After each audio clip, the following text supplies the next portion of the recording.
Welcome back to SleeplessRonin Plays. I'm SleeplessRonin, and today we're doing another one of my Kickstarter unboxing videos. Today's unboxing video comes from a Kickstarter done by Bezier Games for the collector's edition of the Castles of Mad King Ludwig. So let me grab that really quickly.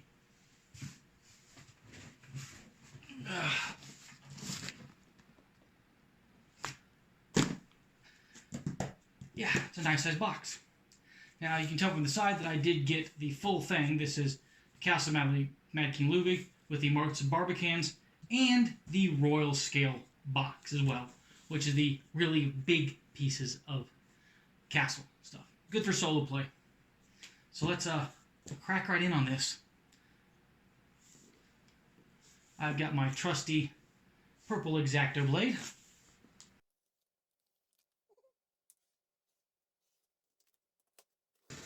I'm really just looking to get the tip into there.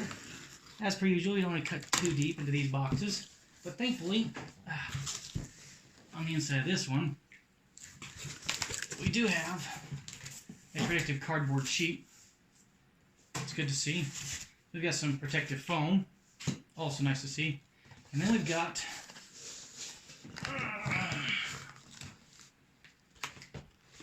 the game itself. A lot in here. Let me just set this on the floor again. We've got the Royal Collector's Edition.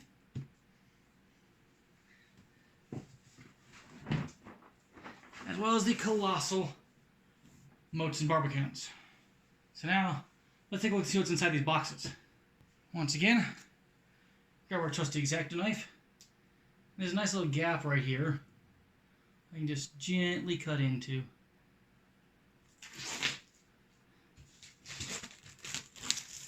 We all love the sound of ripping plastic, don't we? Means we're getting into a brand new game.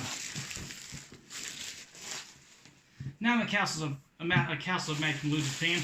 I had the original edition when it came out, but this is the collector's edition, so it has things like game trays in it and a lot more cool stuff.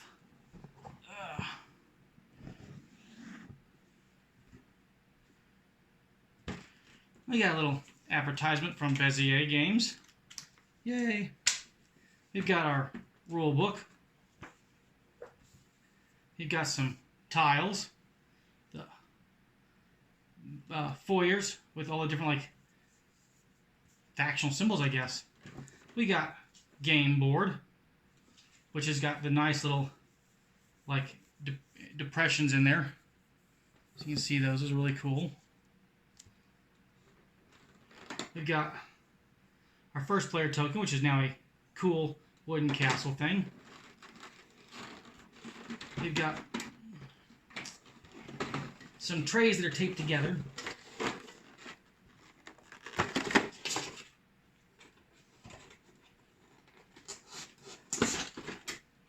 Yeah. Okay, so not going to dig any further for a second. So let's take a look at these trays that have been dug together. Set that off to the side. So, set this up to the side. So we want to look inside these cans. So this would be some interesting stuff in here. Get the tape off of it.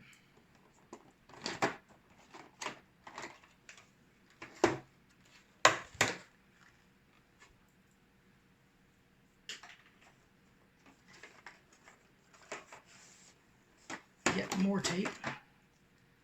Okay. So in here, we've got the cool decorative castles.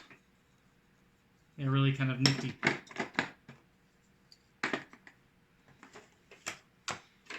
As well as, and that's one of the cool things is, we have the little trays for our pieces that we go into, like all the train pieces. And these trays will fit inside the game board, which is really kind of cool. We've got cards inside the trays already, which is very nice. These cards are really good quality. I mean, they look gorgeous now. They're beautiful. I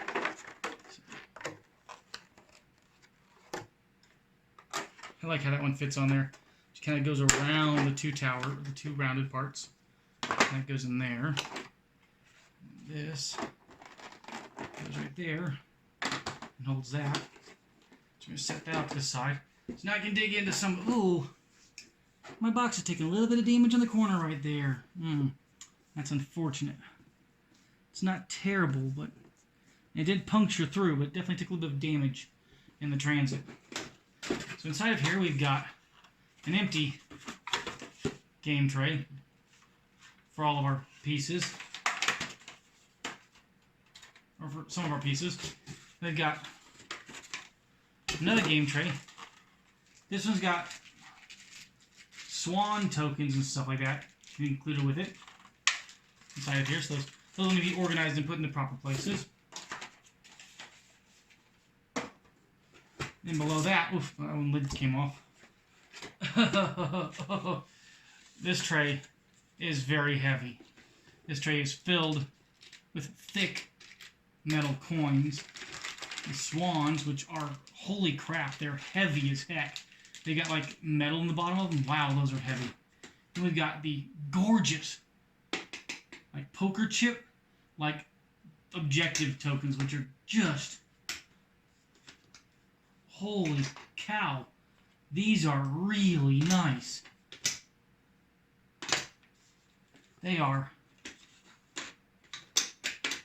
make a lovely noise, just like poker chips. Yeah, those are cool. Oh boy, that's a heavy tray. That's gonna be one heavy tray. Then we got the Moats and Barbicons tray.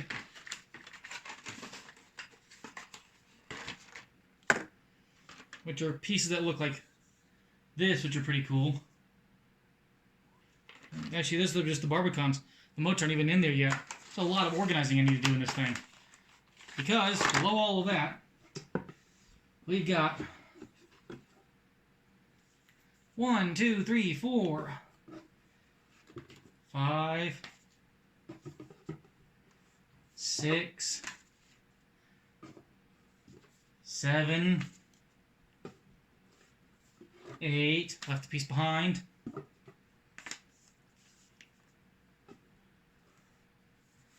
9 cardboard pop-outs. Full of pieces to pop out. That's a lot of those. So, yeah, that's pretty cool. So, putting stuff back is pretty easy because these are all L-shaped, like Tetris L-shaped pieces. So you kind of go inside, one on top of the other, making it real nice and easy to put them back in the box. What you're going to do, leaving those out,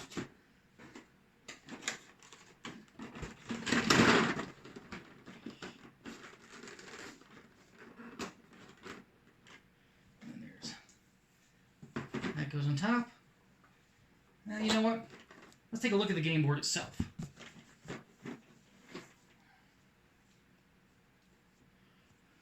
Got our trusty X-Acto again. Once again, very gently in here. Now, the benefit is there's a gap in one of these sections where some of the plastic pieces are going to fit, so you can get a good cut in there without actually damaging the board at all. Nice and easy cut.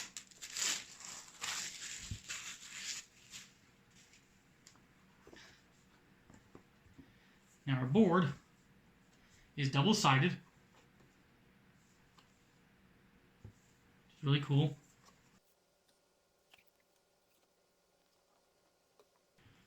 Let's get this to lay right. Come here, you. So you can see how this thing lays out. It's pretty cool. I'm going to grab some of these things to show you how they go. Like that fits in there like so. All the Victory Interval castles fit up there. It's really easy kind of like just see where the pieces fit. You just kind of decipher, stick them in, and boom. Get this really cool, like, decorated up. That's a weird one. There's a really cool decorated up little like game board. The castles on it. And these are where you put your victory point chits. So it's really cool.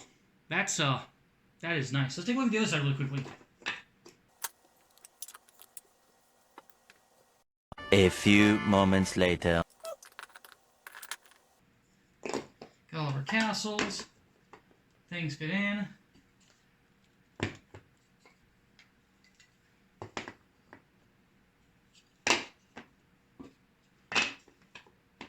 And ta-da! We've got our board. Or maybe I should do like this and show. And ta-da! We've got our board. That's actually really cool. Flip it over, play either which side you want to. Very nice. The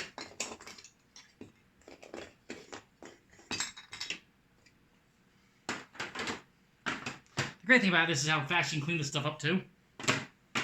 Literally, just pieces just fit right in. And if you're a sleever like I am, these areas would have plenty of space to hold sleeved cards. They're super tall, so there's not going to be a problem with the sleeves if your cards make them too tall to come out of there. There's definitely plenty of side-to-side and up and down movement, so they're going to take sleeves, I'm imagining, really well. So that's the base Royal Collector's Edition. Let's take a look at the Colossal. This is the one that I picked up because this one looks like, to me, like the way to play solo. Big, gorgeous pieces. So let's pop into this one. Again, very gentle with the cut on the X-Acto blade. Just enough to get into the plastic itself.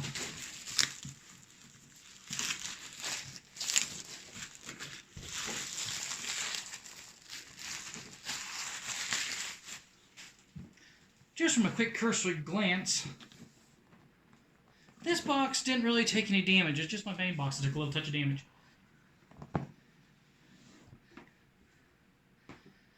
Okay, we've got the Colossals contents page. Really just, the same thing, more or less. We've got the Colossal board. We'll take a look at that in a little while. We've got the Colossal game trays pieces. And holy cow, let's just take a look at this one right here. They're already popped out because they're so massive and they're so thick. I'm gonna be gushing over this. These are freaking gorgeous. Oh, that is beautiful. What I love also is now, like the rounded rooms have a little flattened edge, so there's no question of which way they're facing. They're actually gonna fit flush against other rooms. Fantastic, beautiful. Oh, I also love the wine color. I know this was discussed in the Kickstarter itself, and like the groups and the message boards and stuff like that in the forums. That's really gorgeous.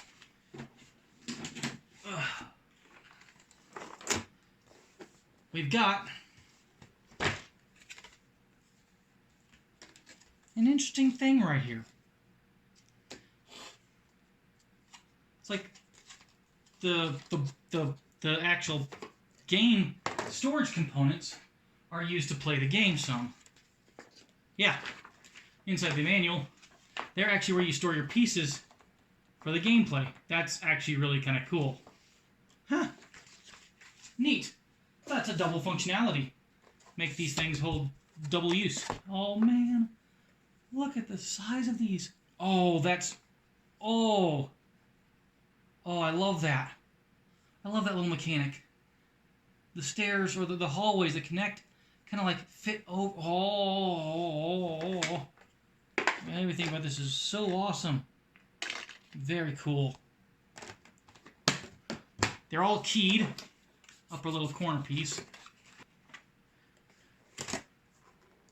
Just taking a look at all these because it's so gorgeous. I mean, look at the 600-point rooms.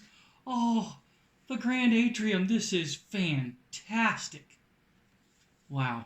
Now I imagine this thing is really screwing with the green screen. Like, look, I'm here, I'm not here, I'm here, I'm not here, I'm here, I'm not here.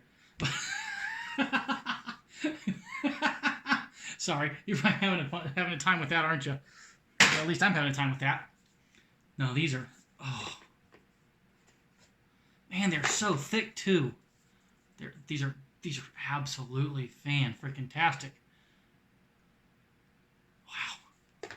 Beautiful. I'll definitely have some pictures of some of these ones up here. They're beautiful. In the very bottom tray, the one that doesn't have a lid on it, we've got our two-piece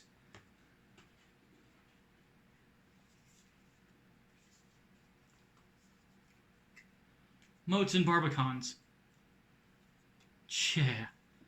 So what you have to do when you're playing this version of the game, you're going to have to use the components like the coins and the swans and stuff like that, and the castles from the main game. But what you've got to play with it then is like super-sized pieces, which are gorgeous. I mean, seriously, they are beautiful pieces. So the only reason I liked the game originally was when I first got the game. It's such a beautiful game, like just the way it looks overall. It's a lot of fun. Also, the building the castle, how imaginative people can have stuff looking, but the artwork and the imagination behind this game is what I love the most. It's just you're never gonna build the same castle twice. I mean, I like this game so much. The physical copy. I actually own the digital version of the game as well, so I can play, when I'm traveling or whatever. And I don't carry this around with me because, it's not a small game, even if you don't have the collector's edition with like the massive weighty components or the Colossals edition. So yeah, fun. Okay, we've looked at all this right here. Let's mess with the green screen some more.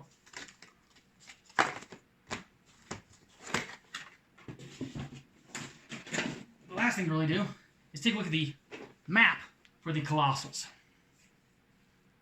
Yep, we got another good gap to cut into in here.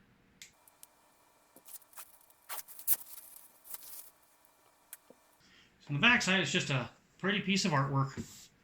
On the front side, we've got our score track, our locations, where they're going to cost, and of course the layout for the card draw pieces in the base game, the ones with the card draw stuff. And we've got our castles spread out all across the thing. That's really gorgeous. It really is. This is a really, really nice collector's edition. Yeah. Can't wait to sit down and play it. Now, I played this before on my channel, at least once, and I can't remember if I did it, the best way possible, if I made some rules mistakes or whatever. But hopefully I can get around to making another solo playthrough and maybe like even a rules explanation for this version of the game and show off the gorgeousness of the colossal tiles. So that would be just fantastic, I think. It'd be beautiful. But until then, I'm going to throw a card up in the corner for the prior video or prior game. And there'll probably be a card at the end also that'll, link to like Bezier Games, because I do quite like a lot of their games. I have a lot of fun playing their stuff, so it's always good. I mean, yeah. So that was SleeplessRonin unboxing the Castle of Mad King Ludwig Collector's Edition Kickstarter with colossal moats and barbicans.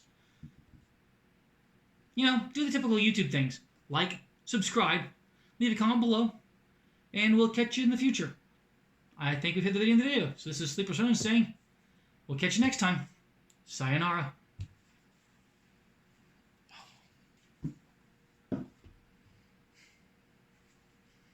And if you're still sitting here, there are videos somewhere around me, or next to me, or over there, maybe up there, I don't know. So, click on one of them. Watch more. Yeah. If you're still here, thanks. Sword noise is coming up next.